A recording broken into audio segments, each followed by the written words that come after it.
Un centre-ville plus dynamique et accessible. La municipalité initie à partir de cet automne une nouvelle série d'actions avec l'objectif d'améliorer le cadre de vie et de favoriser l'activité des commerces de proximité. Rénovation des espaces publics, évolution des consignes de stationnement, nouveaux relais pour les commerçants. Des solutions concrètes pour préserver et dynamiser davantage le cœur battant de la commune. Oui, c'est vrai qu'avec le maire de Digoin, David Bem, et l'ensemble de nos collègues du conseil municipal, on a acquis cette conviction que le cœur de la vitalité de notre commune, c'est bien évidemment le centre-ville. Et que cela doit passer par une rénovation de nos espaces publics et une meilleure circulation également des piétons, des véhicules et des mobilités douces.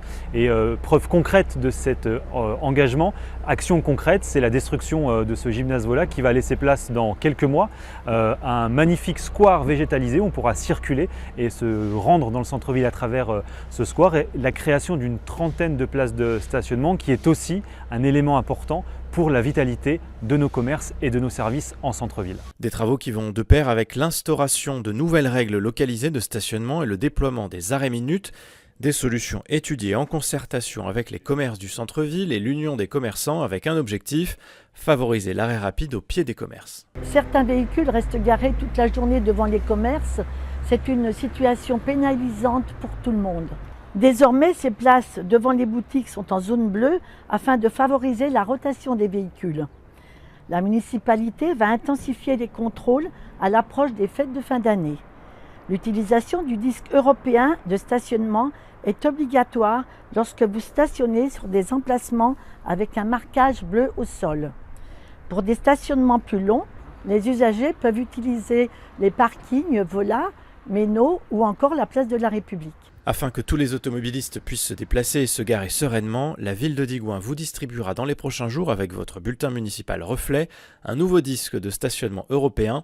Enfin, la ville de Digoin a recruté depuis quelques semaines un nouveau manager de centre-ville, en la personne de Christophe Ronget. Chargé d'accompagner les commerçants, son profil a été spécifiquement ciblé afin d'assurer la coordination et le suivi relatif à la stratégie de revitalisation du centre-ville.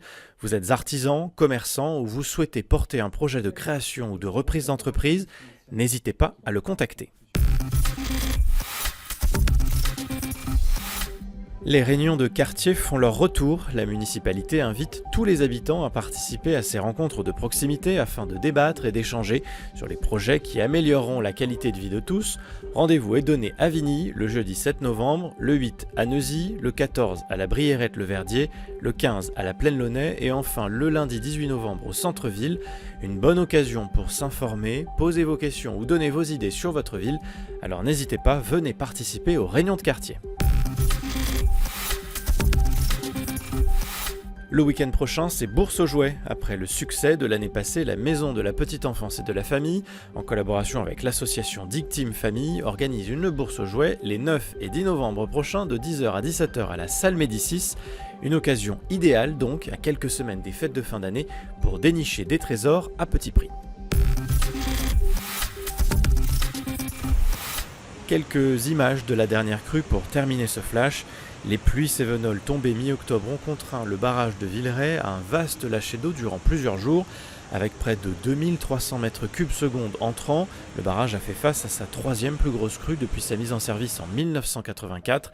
À Digoin, la Loire a débordé au niveau des quais de Loire, de la place de la Grève et de la Crue pour atteindre son pic à 4,16 m le 19 octobre dans la soirée.